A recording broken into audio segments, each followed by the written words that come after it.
The Arizona Cardinals still have some holes to fill on their roster for 2023. What's the free agent market looking like now? You are Locked On Cardinals, your daily Arizona Cardinals podcast. Part of the Locked On Podcast Network, your team every day.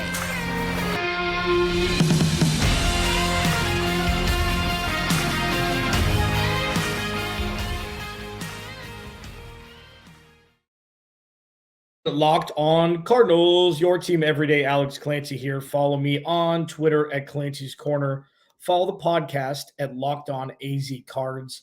Thank you for making Locked On Cardinals your first listen every day. We are free and available wherever you get your podcast and on YouTube. Part of the Locked On Podcast Network, your team every day. So as we see the Cardinals position themselves towards relevancy, most likely during the offseason and beyond, starting in 2024, they still need to field a roster for 2023. And being a little bit dormant during the frenzy of free agency to start off with, signing Kazir White and a couple others, and then going into the draft where they've positioned themselves very well for the 2024 draft while drafting some impact players, hopefully for 2023 and beyond, in an effort to build this Arizona Cardinals 2.0 foundation. There's still some holes that need to be filled. And there are two key spots that I would like to discuss on today's podcast. One is the cornerback room, and one is the running back room. Two with varying degrees of importance, it seems, for this year specifically. But the angle I'm going to take with the cornerback room is one that is more for long term and for, just true player development. That's something the Cardinals have struggled with in years past. But I want to take this first segment to kind of paint a picture. Okay, so the chance of the Cardinals signing any of the big name free agents that are out there, and I'm grading on a curve because most of them have found homes elsewhere or stayed with the team they were on last year. The big names, the bigger money guys, the Cardinals are going to be out on. I mean, I think that that's pretty obvious, and that's just not where they are right now to be able to pounce on talent, because chances are they're not going to win very many games this year unless Kyler Murray comes back in week 1, which is the caveat for the entire offseason. So I give two stories throughout the entire offseason. As I mentioned in past podcasts, it's something where I have to just kind of straddle the fence on, because we don't really have any sort of information aside from the fact that he won't be back for a while. The Cardinals don't play for months, so I don't really know what that means. But the thing that the Cardinals need to focus on here, while signing some veteran talent, and I'll run down some names in the second and third segment, and their impact and why it would help this team. The focus the Cardinals need to really hone in on is explaining and then showing to free agents that they are different than what it's been in years past.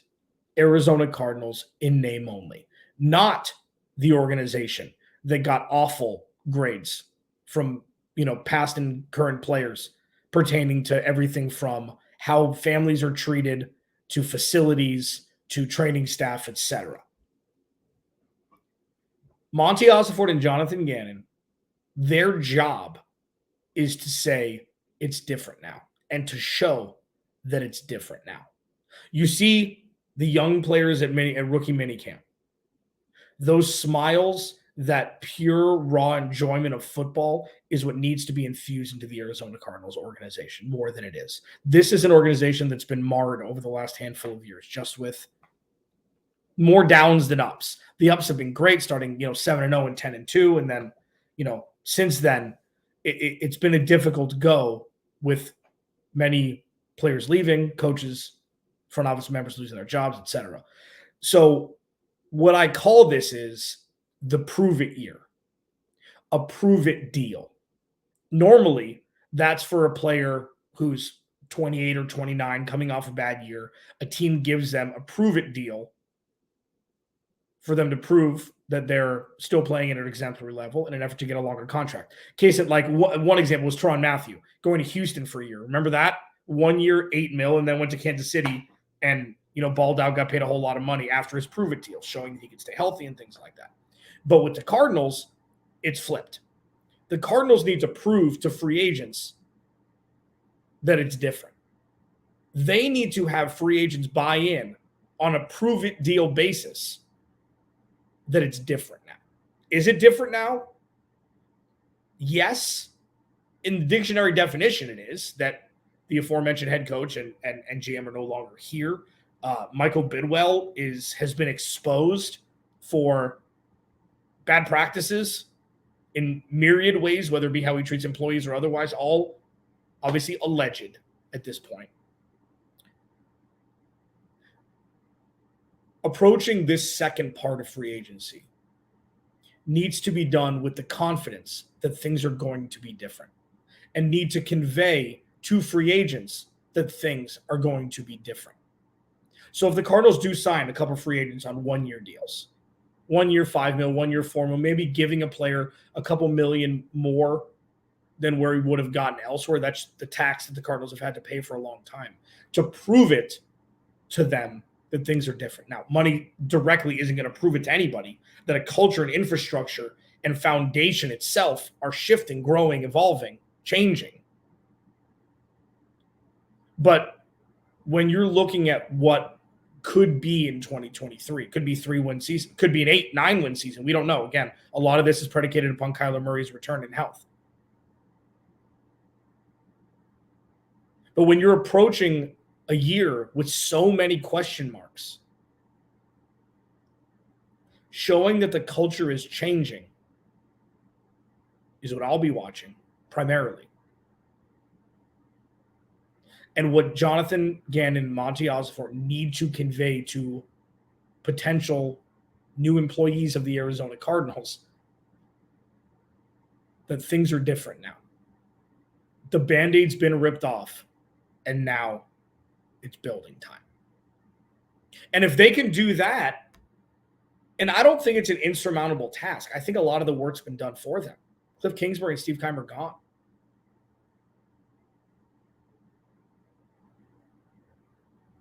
So approaching this free agency, because they're going to need to add veteran talent.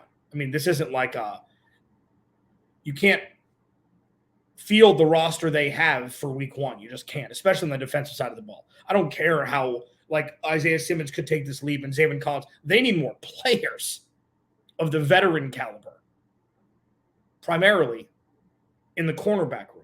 And the cornerback room is going to be the microcosm for this entire team as it pertains to the offseason regarding the prove-it deals. Because the cornerback room is probably the worst in football, and by a large margin.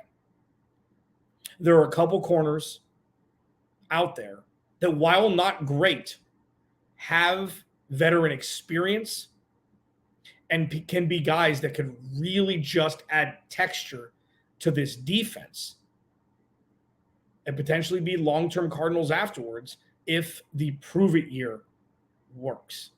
Locked On Cardinals, your team every day. Alex Clancy. Follow me on Twitter at Clancy's Corner.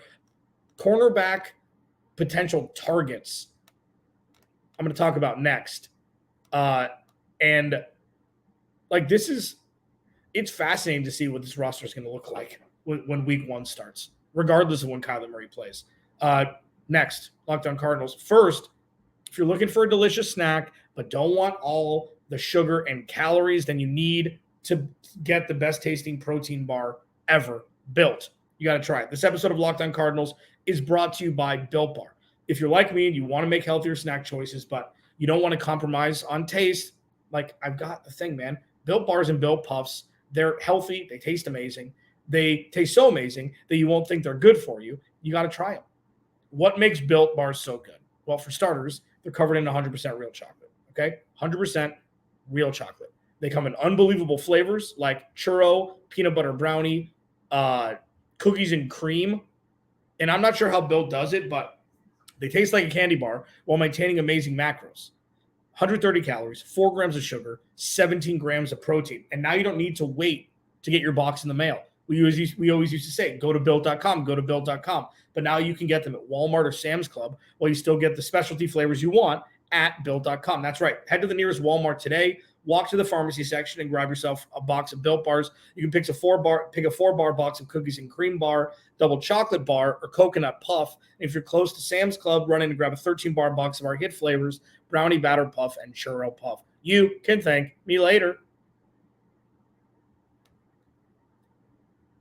Thanks for making Locked On Cardinals your first listen every day. We are free and available wherever you get your podcast and on YouTube. Part of the Locked On Podcast Network, your team every day. Everydayers, baby. That's what you are. Every damn dayers. The cornerback room needs help. A lot of it. And in a couple different respects. They need help because the proven talent isn't really there. And we'll see what happens with Marco Wilson, Garrett Williams when he comes off, when he's fully healthy. But, you know, there are players out there that could add an impact for the Cardinals if the Cardinals are able to provide that prove-it mentality to get people to come to the desert. Okay? And these names aren't top tier. They wouldn't be free agents if they were. But there are guys out there that have played several years in the league that still have some juice in the tank. And, you know, with how much help that cornerback room needs, I think that it would be a no-brainer just to go after a couple of them, like Kyle Fuller, okay? Not the greatest, but a dude that can add texture to the cornerback room. Ronald Darby's out there. Bradley Roby's out there. And I know these guys have lost steps, but the big picture here is the Cardinals in 2023 need to really position themselves strongly to be ready for 2024. And sure, winning games this year, you don't want the Cardinals to, like, the Cardinals win 10 games is a lot better than, I mean, I understand the allure of, you know, losing 14 of 17 games, getting the number one overall pick. Sure, it is massively positive in its own way. But if you ever think for a second that the employees of the Arizona Cardinals, who are the actual players themselves, are ever trying to lose a game, stop it. It's not it. Not just because, you know, they didn't get here by trying to tank games, number one. Number two, financially, there's incentives in all of their contracts. So I don't think that any of the players care if they get Caleb Williams next year. I don't think people think about that.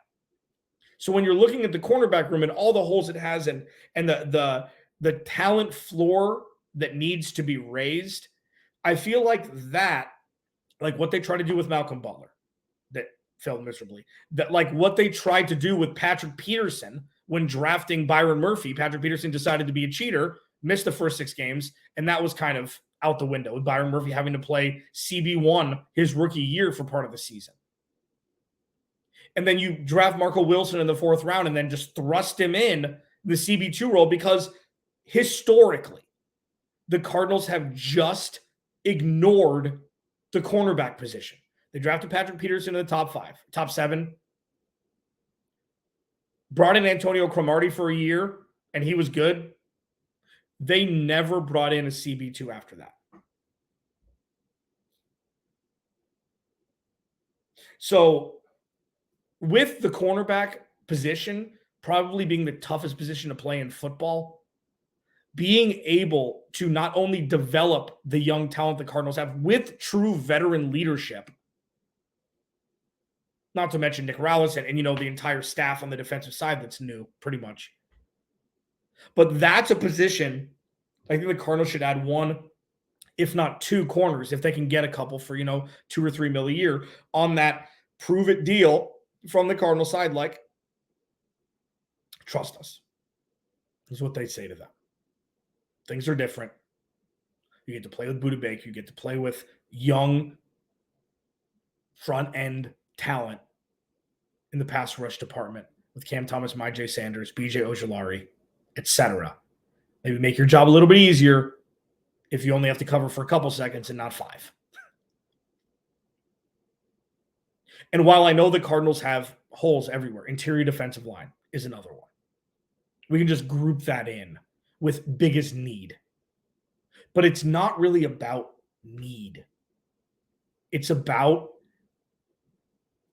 player development and building out a full roster. And I know, like, again, you want to bring in a couple interior defensive linemen? Sure. I get it. It's probably the 1 and 1A to the cornerback room. But I just see the cornerback room as being it's been such an issue. It's been such an issue for so long. And Byron Murphy had 2 good half years in a row. He did. But I mean, I think that it would move the needle a lot more bringing in a couple corners than it would be bringing in an interior defensive lineman at this point. You know, the defense isn't going to be great this year. We'll see if they can add a couple timely pieces. But again, the overwhelming theme here is you've got to gain the trust of free agents starting this season. It's going to be a slow climb, but whatever's happened in the past cannot happen in the future. And that is the biggest makeover this Arizona Cardinals organization needs to make with this new regime, is getting free agents to trust that they could come here, be treated well, and have a chance to win. Starting this year would be a harder sell, but selling the future is something that could be leveraged for the Cardinals, by the Cardinals, to be able to get some free agent talent in here to just build out this roster with some veterans. Locked On Cardinals, your team every day. What about the running back room? What about it? Let's talk about it next.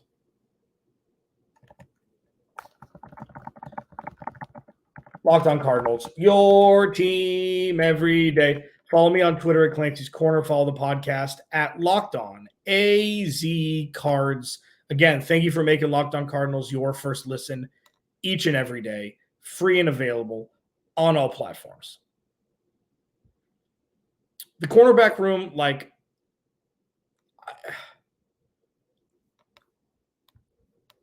I just see it as the microcosm for the roster. It's like that's been the issue in some respects. It's never had the attention paid to it. So if you could bring in with Garrett Williams, if Garrett Williams can be a CB1, which a lot of people think he can, you need to start the teaching on the field now.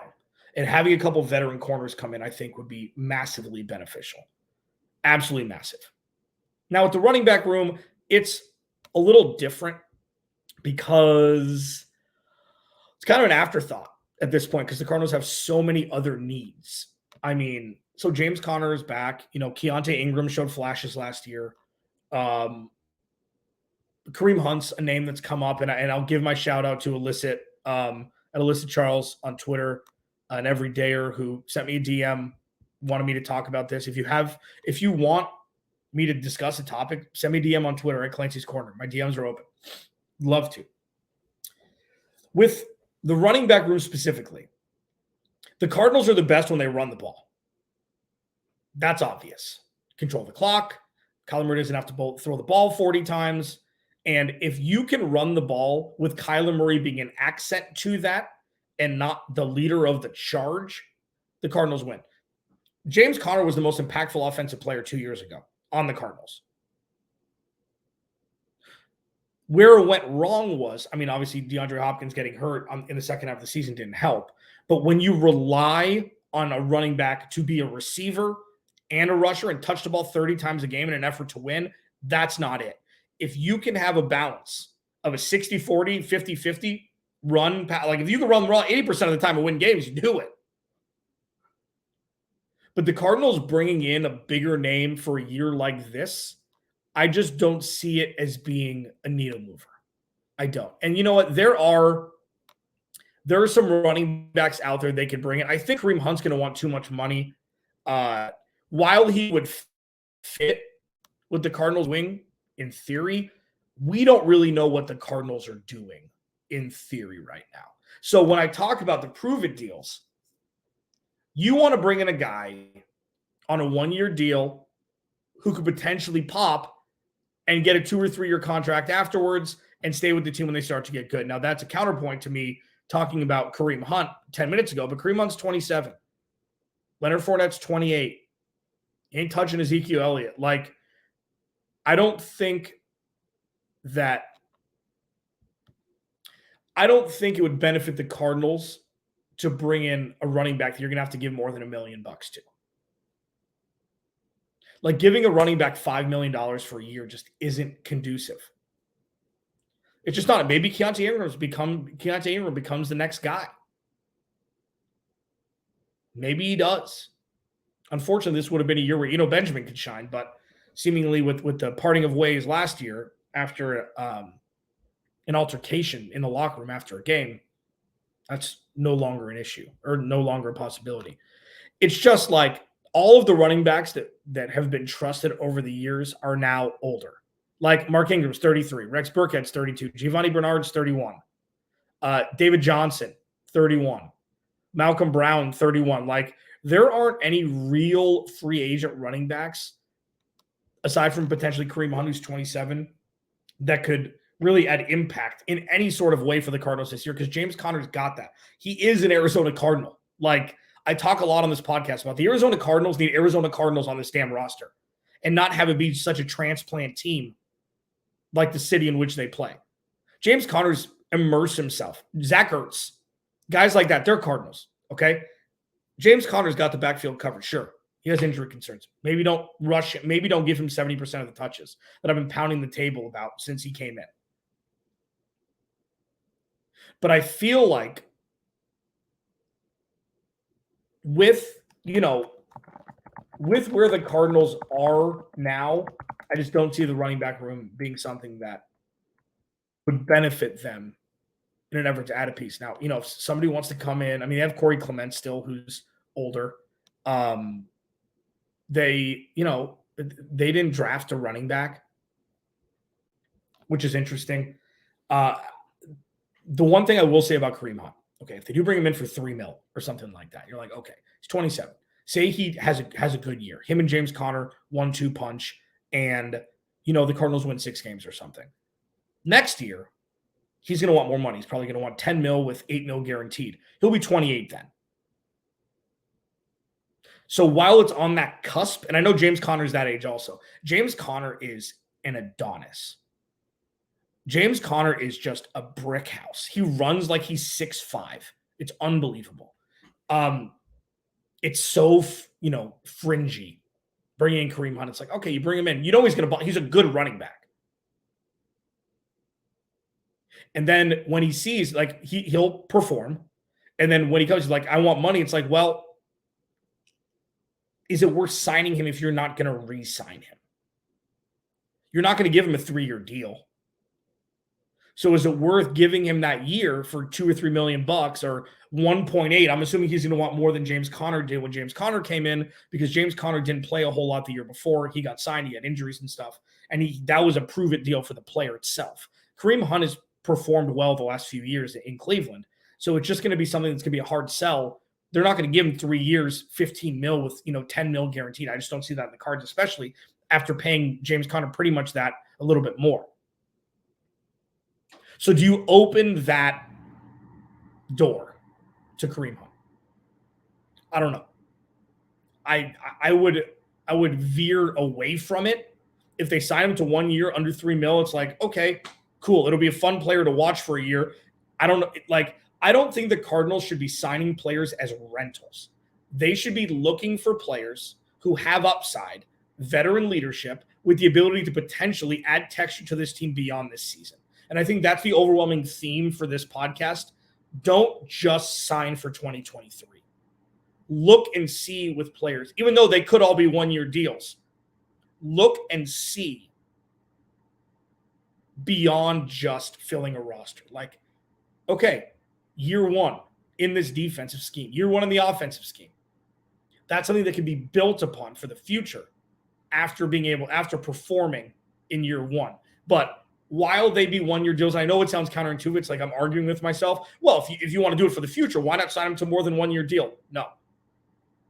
Go into it trying to prove to people that it's different here, number 1, Monty Osborne and Jonathan Gannon. Bring in guys that will add veteran leadership and help with player development for the young guys, and really look to see if that happens, we'd be happy to offer a second contract to the guys they brought in to be able to slowly build the culture, foundation, and infrastructure of the Arizona Cardinals and position themselves for a trajectory of infinity moving forward. Locked On Cardinals. I'll talk to you tomorrow.